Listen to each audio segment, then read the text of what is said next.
A lot of instructors say it, but like, especially as a real estate investor, like we're kind of solving problems, and I know we can solve a lot of problems together. So I don't really think there's much that stands in front of us that, like, yeah, we might be scared, we might be intimidated. I know with us together, we're gonna figure it out. We're gonna push through, we're gonna make it work.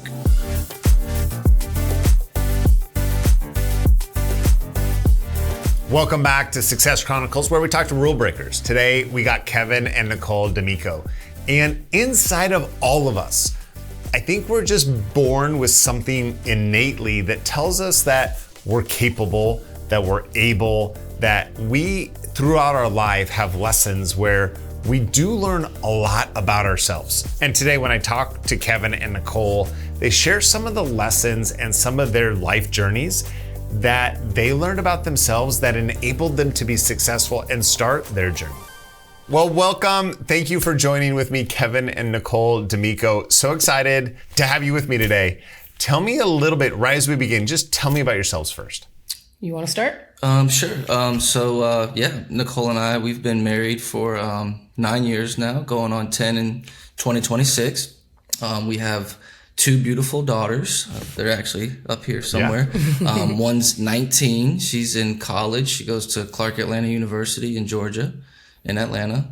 And then we have a 7-year-old. That's Isadora. We're located in Florida. Mm-hmm. I've been here my whole life, born and raised. So love it here. Yeah. She's from the Cape Cod area. Yeah, Cape Cod, Massachusetts. That's where I was born. Mm-hmm.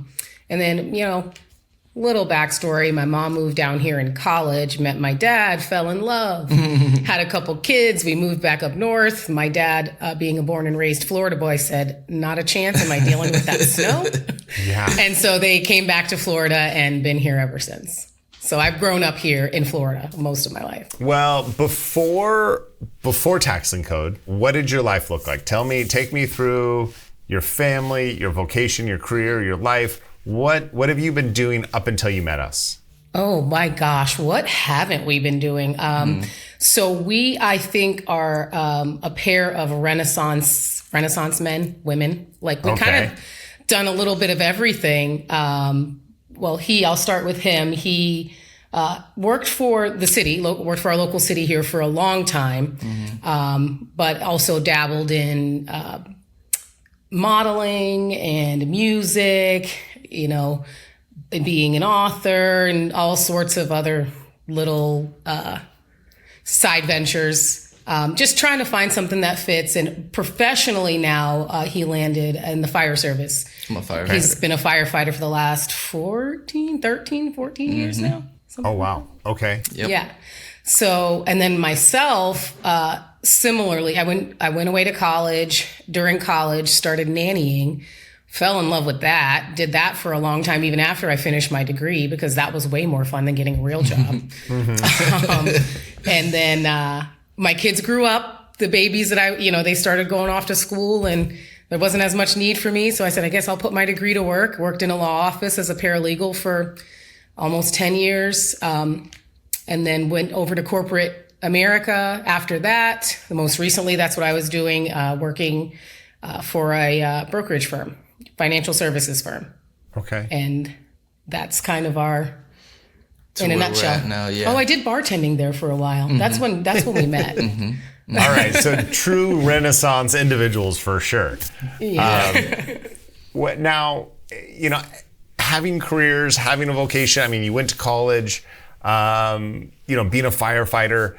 I think so many people, I don't want to say that's the American dream, but that's the mold. That's the cut, right? You go get, there's so much value in what you both have done and the trajectories and the careers that you guys have both taken. And you, at one point, that was a goal, that was a dream to do what you're doing. What caused the pivot? I don't think it was like a overnight thing for us. Because, like you said, we have decent jobs. We have, a good income. Our kids have whatever they want.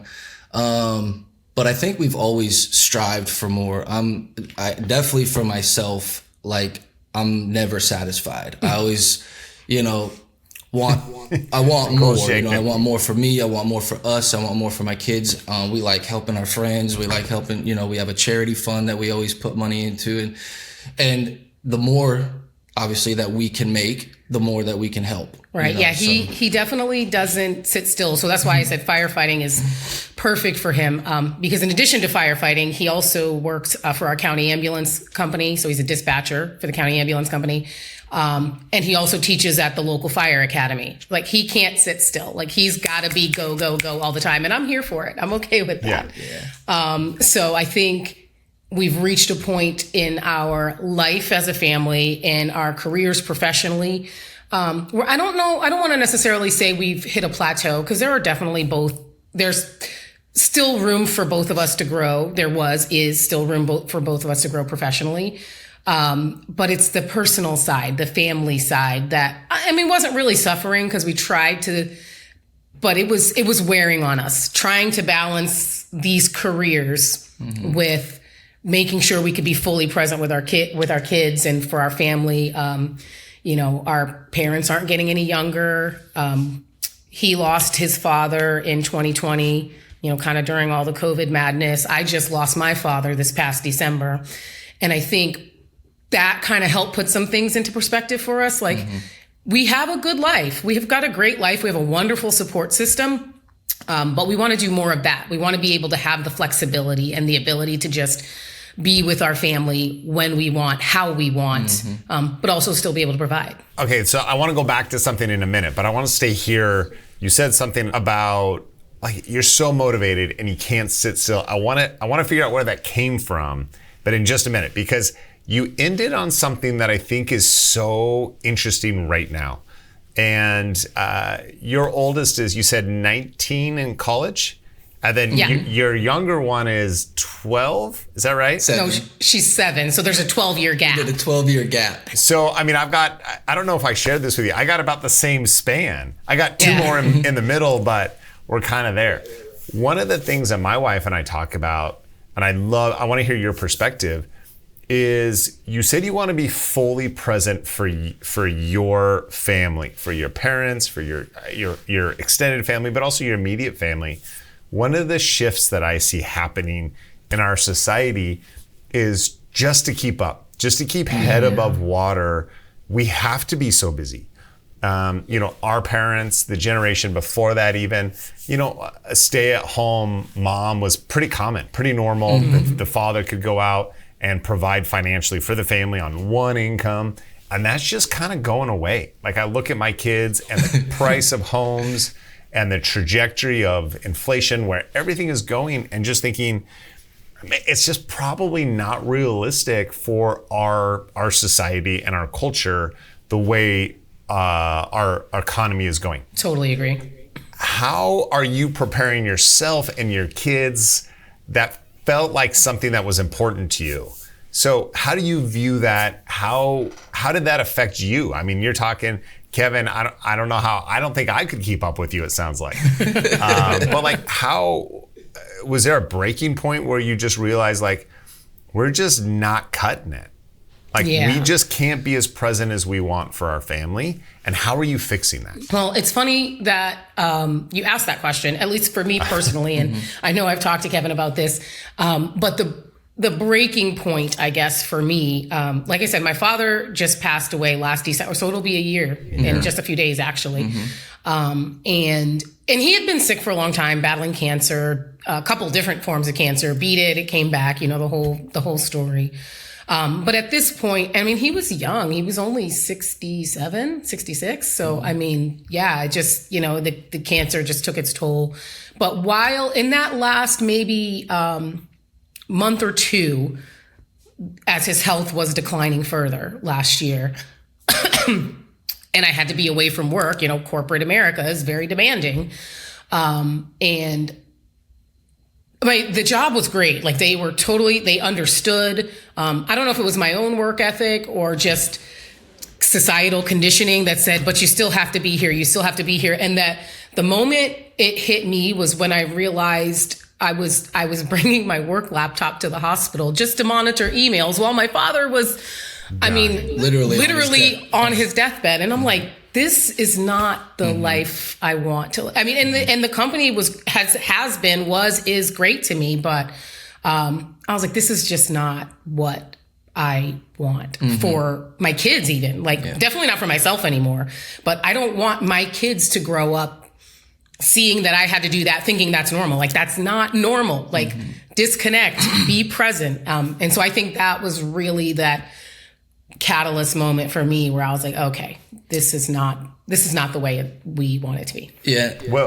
Well, sorry, Kevin, I'm going to cut you off. No, go ahead. Nicole, one of the things that I think is important that I think we skip over sometimes is, unfortunately, it is normal, right? Yeah. Like, that is the normal in our society and our culture right now, just to keep up, right? If you didn't, like, your company might be the greatest company in the world, but at some point, if you're not productive, like, they're just not going to keep paying you. It doesn't matter what's going on with your personal side. Like, you have to be productive. At some And so, point, unfortunately, it is normal. It is the society. So you seeing that and realizing like that I don't want that to be my normal is impressive to me. And then being willing to step out and make a change, hats off to you. Yeah. I appreciate it. All right, Definitely. Kevin, I want to hear what you were going to say. Well, just to touch on that real quick, I actually watched RG's video that you did with him, and I didn't even think about it till right now, but kind of what she was saying, she was putting in hours, countless hours, to make somebody else rich. You know what I mean? Like, this company is multi-billion-dollar company, and she's out here grinding. And so that, just to touch on that. But for me, I don't think there was necessarily a breaking point.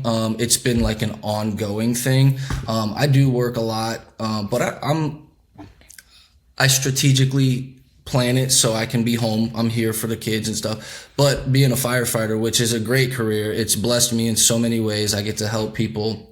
I can provide, but it is time demanding.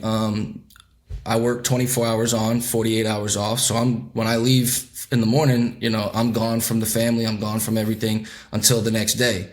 And then sometimes when somebody calls out, firefighter's not somewhere you can be lacking people. So they say, hey, guess what, D'Amico, you're not going home today. You're going to be here for another 24.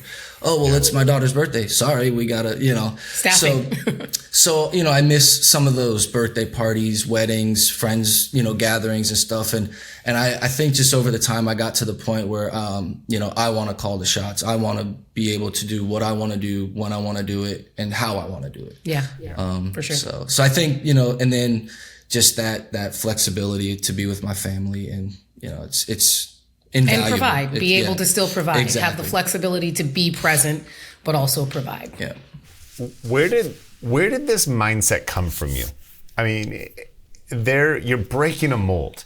You are definitely attempting to step outside our cultural norms and do something that, and you might have already been feeling this from your family, from your friends, from your coworkers.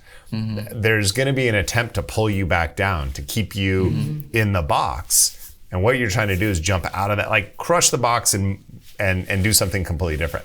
Where does that come from?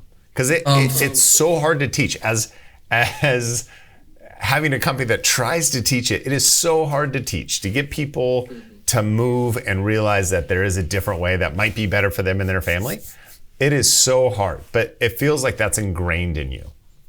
Yeah, definitely for myself. I've always, it's a personality trait. I wasn't taught this. I wasn't, raised like that. My mom and dad were hardworking, grinding it out. My mom worked overnights so she could be home during the day sometimes and sneak in a couple naps, to be able to come to my 100%. baseball games and stuff. So it definitely wasn't taught. I was taught the traditional 9 to 5, go to work, provide.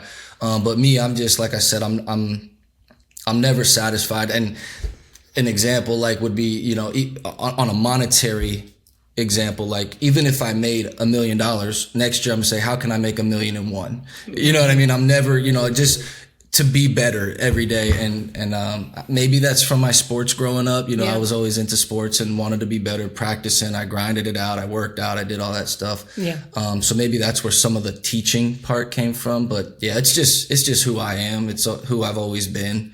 But then to relate it to TLC, because I've had other business endeavors, but finding something that I truly believe in, and once I came to the first class, she wasn't able to make it. That's a funny story. Can we tell that story real quick? We absolutely can. So I want to hear this one. I don't know that I've heard this story. You have not. I'm sure you haven't, because I don't know if we haven't told it on any of these, but Okay. So when he went to the first class, the very first, the free 1 hour event, he was supposed to go with one of his good buddies, because again, we are not opposed to trying new ventures and trying new things. And, we've had other business ventures, and this at the time, it was like audit season, fiscal year end. I was not able to kind of be present. And I'm like, okay, yeah, you guys go, let me know how that works out. And so the morning of the free event comes, and his friend's car won't start. And then he cannot get a ride. No matter what, the battery, he couldn't get, and no matter what he did, he could not make it. And so he's like, and I think I had a birthday party or something with the kids. And so I was like, well, you go to that. We'll divide and conquer. You go to that. Let me know what it is. But again, you go to these things, we're like, I don't know. We'll see what it is. Kind of skeptical, but still open. But I'm going to go over here to the birthday party and you report back. And so then I think, did you call me from there? I did. The event was over and I was super intrigued, and I was like, and I had heard about tax liens, kind of like what everybody says, but you really don't know about it. And so I called her and I said, hey babe, listen, I think this is something we should try.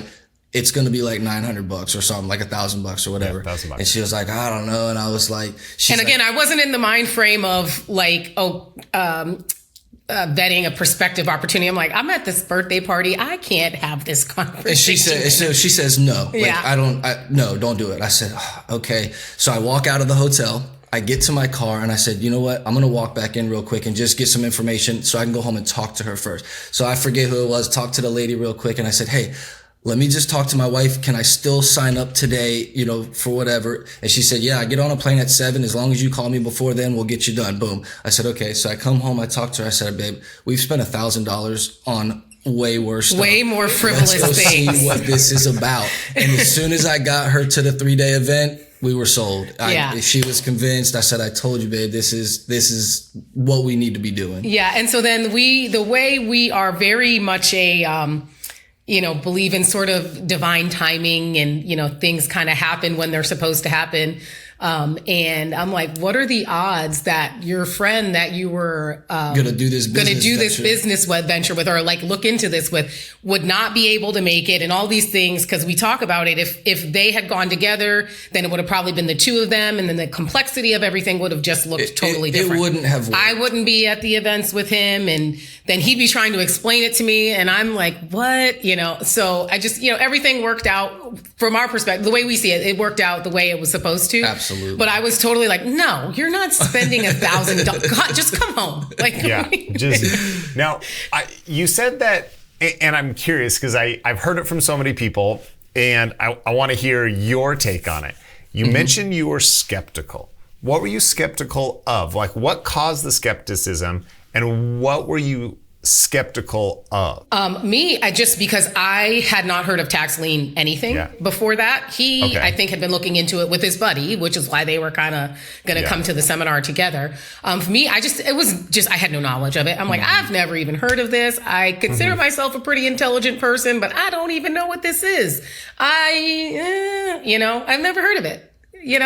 That's pretty much where it came from. Just not knowing, ignorance, really. Now, I'm going to draw a line in the sand a little bit here, Nicole, because you mentioned that you were a financial planner. Financial analyst. Financial analyst. Okay. You're in the financial world, right? Now, it might be corporate finances or whatever, but what intrigues me so much, and maybe to lay cards on the table, I started my entrepreneurial investing career in 2005. Actually, maybe a couple years before that, 2003 probably, but really dove head in about 2005. In real estate. So I lived in the real estate world for a good 10 years. Wild. Before I ever heard of tax. You'd hear it whispered around and on a blog post, somebody would mention it. But there was 10 years that I was actively involved doing all the things in real estate, the wholesaling, the flipping, the rentals, the current, all this stuff. And I didn't know about tax liens. That's fascinating. You're in the financial world and didn't know about tax liens. Like what baffles me is it's been around for centuries. It's been around for so long, and yet nobody still understands what they are. And it's one of the strongest, most stable investing vehicles that has existed for hundreds of years. And it's so simple, like conceptually, it's so simple. Like a lot of things with investing sound complex, which is why I think a lot of people don't do it. I mean, even down to like stock markets, don't even ask me anything about stocks or trading. Like I have zero desire to learn anything about that. But I feel like tax liens, it sounds scary, but it's so simple. Like at its core, it's really not that complicated. You just, got to stop and take a look, really. Got to do your due diligence. Yeah, do some due diligence too. Yeah, for sure. But yeah. So yeah, we went to the 3-day event and here we are. Yeah. You said that you were sold. Like, tell me what you meant by because you get to that 3-day class. I love this idea that you were still skeptical. Like there was still some doubt. There was still some like you weren't even there. Kevin, you must be the best salesperson in the world. Because she wasn't there. You got her to come to the 3-day class. And then while you're there, there's still a level of skepticism, right? Like there's still like, is this real? This can't be. I hear that so many times I had it, so many new students, so many people online, like if it's that simple, like it really can't be. What created the actual buy-in during that 3-day event for you? I don't know if there was one particular thing, but for me, the belief in us, like as a business, Okay. I trust us for whatever we decide to do. Right. Our motivation, our work ethic, our core beliefs, I trust us. Yeah. And then with a good system in place, and I saw that in the 3-day. And like I said, it wasn't one specific thing that was said. It was like, man, that's right. Man, that's right. Yes, that's good. And we can do this. Right. Or that makes sense. Again, back to it's really not as complicated as people might think it is. Especially coming from me, I didn't know anything about tax liens, had never even heard of it before he came home talking about it. And it's really not that. So like, as we're sitting there in the 3-day and we're like, oh, okay, that makes sense. And then when we put our business behind it, it's a no-brainer. Yeah. Like he said, we trust us implicitly. So, we know what's best for us and our family and our life. We trust our work ethic. We know we're hard workers. So if we have this opportunity, why not try it? Again, we've thrown money at more frivolous opportunities. So, at least this one, at least this one might, help us build something larger than ourselves. So now it's so interesting because in any business, I think that you hit the nail on the head that so many people miss. There's 2 belief systems that both have to kind of meld or mesh. There is the belief in the strategy or the system or the process. Like, is it actually gonna work and does it work? And then the second part is belief in yourself. It might work for everybody else and that person can do it, but am I capable of doing that as well? And you've been really, really strong on that this entire conversation, like the belief in us. And I love that. It's because every time you've said it, and I'll have to go back and rewatch it to make sure I'm right, but I think every time you've said it, you've said the belief in us. It's not the belief in me or the belief in her or him. Like every time that either of you have used it, you're talking about the 2 of you singularly. Like you guys are a core. Like it's not separate. I don't feel like you're not looking at her and him or you and me. You're looking at us as a joined partnership or group or unit. Like you're one person. Yeah. How did you get there? How did you get there in your relationship? Years of training. What's that? Years of training. Yeah. Yeah. I had to train her. You had to train her. Uh-oh. That's not what my dad would say. Josh better edit this. Yeah, you might want to cut that part out.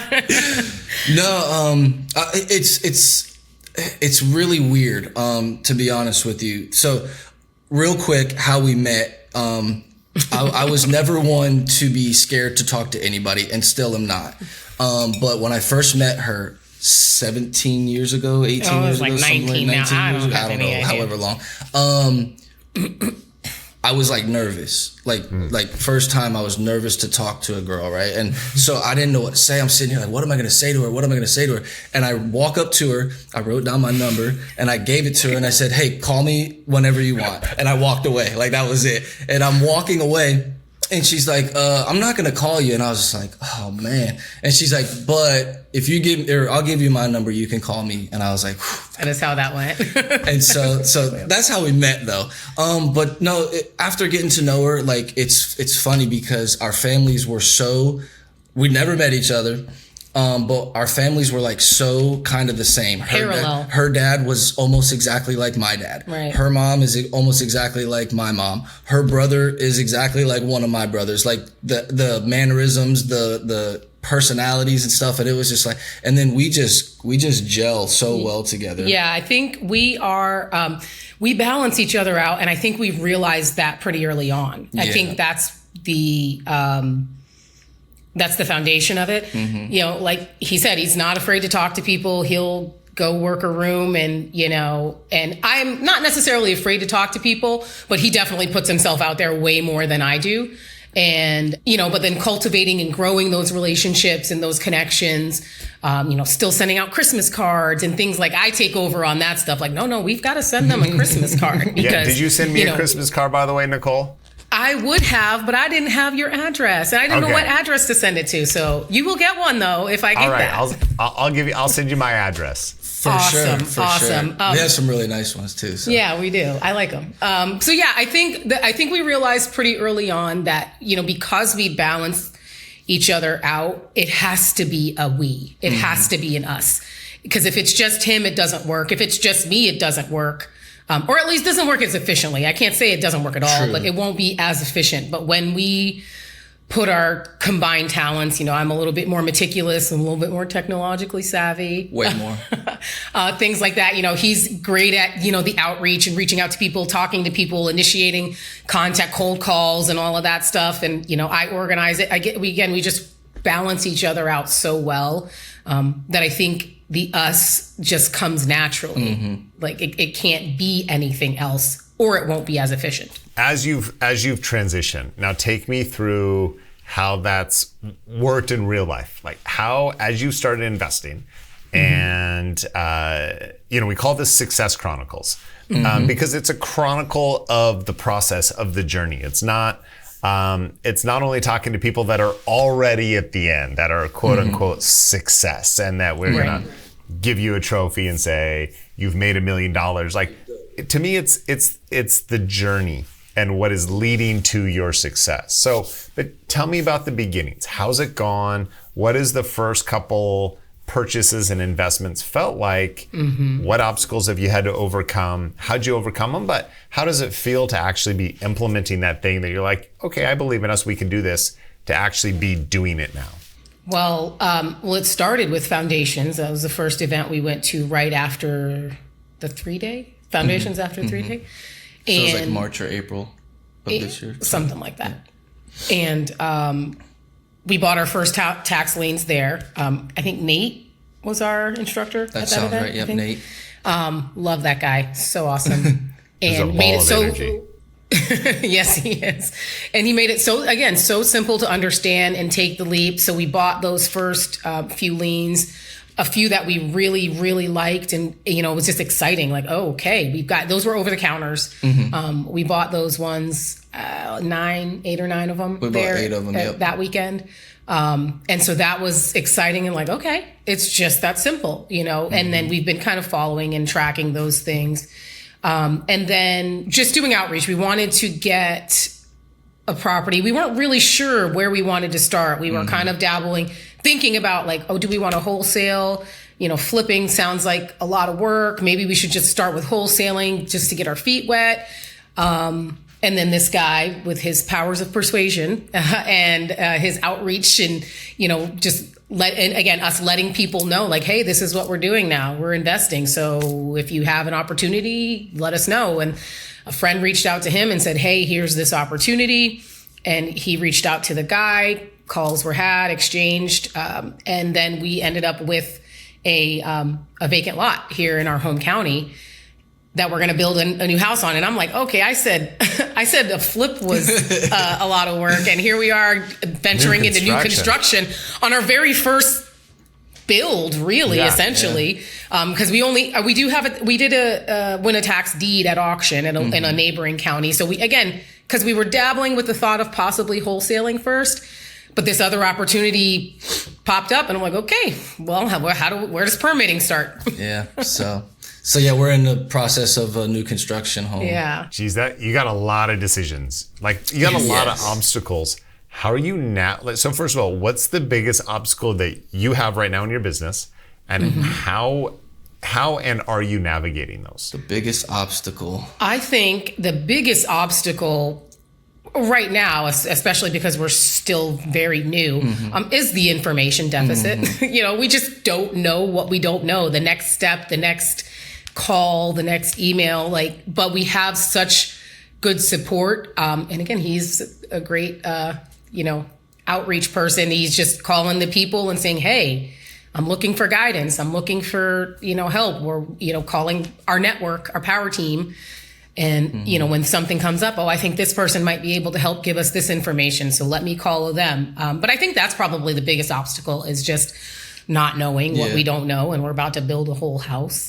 That's crazy. How do you get over that? That is in my opinion, it's the biggest thing that stops people is not knowing. It's the fear of the unknown, the fear of making a mistake. And it all really comes down to lack of education, lack of knowledge, lack of motivation, lack of information. And it's always going to be there. We're never going to know all the answers. So how are you overcoming and still being actionable? Well, for me, it sounds cliche at this point now because you're going to watch the video and say, yeah, we've said it 10 times already. But the belief in us, the trust in us, and a lot of instructors say it, but especially as a real estate investor, we're kind of solving problems, and I know we can solve a lot of problems together. So I don't really think there's much that stands in front of us that we might be scared, we might be intimidated, but I know with us together, we're going to figure it out. We're going to push through. We're going to make it work. I would agree with that. And piggyback and say that it's, there's no other option. The life we had is no longer an option. So to get to the life we want, we have to keep going forward. Even though I don't even know the number to permitting. Okay, I'm going to get on Google and find it because that life back there is no longer an option. The only forward is the option. I love that idea, right? Once you dip your toe in and realize that there is something better and you feel confident in the path, it's just not an option going back. 100%. Okay, we, so many powerful things. This idea of the belief in us, and I don't want to say I want to end there, but I want to make sure that is such a big part of this conversation. So one last thing, and it doesn't have to segue into that. What advice would you give to somebody that is just starting out on this journey, specifically of growth in themselves? What's the piece of advice that you would give to somebody watching this video right now who is just at the beginning? Step one, the very beginning. What's your advice? Do it anyways. You're going to be terrified at every step. We were terrified when we became parents for the first time, but here we are. We're doing it. And they're happy and healthy and successful. Do it anyways. You're going to be scared at every turn, but do it anyways. Growth happens outside the comfort zone. I know that quote is attributed to somebody. I don't know who, but it resonates so deeply with me. If you're here and you're comfortable, chances are there's not a whole lot of growth happening, but you step over here and think about all the things you're going to learn, even when you fail and stumble and all of that. So yeah, do it anyways. You're scared, but do it anyways. That would be my piece of advice. Kind of just like anything else in life for me, you're not gonna build strength if you don't go all in and do the right stuff, eat right, work out, all that good stuff. And train. Same thing with a business. When you're starting a business, you got to make that decision to be all in. You can't half anything and think you're going to be successful in it, you know. Amen to that. So yeah, once you decide to do this, you got to be all in for your business. Okay, we're gonna wrap it right there. Amazing. I got so many notes. I can't wait to rewatch and get even more. I'm curious. I just can't wait to see what everybody else takes from this. But I got mine. Do it afraid. Do it anyways. I love all of that. The belief in yourself. Hats off to you guys. I can't wait to see you guys again. Expo a couple months ago was so fun for me. To meet you guys, see your smiling faces, and be able to sit down and have another conversation. Absolutely love it. Absolutely. Well, thank you for everything, and thank you to Tax Lien Code, you and all your people. It's helped the belief in us, you know, because your company, the people that work for you believe in us, and I think that coupled with our belief in ourselves is like, oh yeah, we've got this. So we thank you guys for all that you're doing to just keep people pushing forward. We'll see you in 2026. Thank you. Bye. They just kept mentioning belief in us. And I love that. Every single time they said it, that they believed in themselves. And I think that that's just such a huge blessing that they have in their life. And some of us just don't necessarily have that. We're not at a spot where we look and we really trust and believe in ourselves. So if that's not you, how do you get there? How do we start building belief? Who around us believes in us? Who do you have in your life that can help start transforming the way that you think about you and your goals and your talents and your abilities so that you can say the same thing, that you believe in you?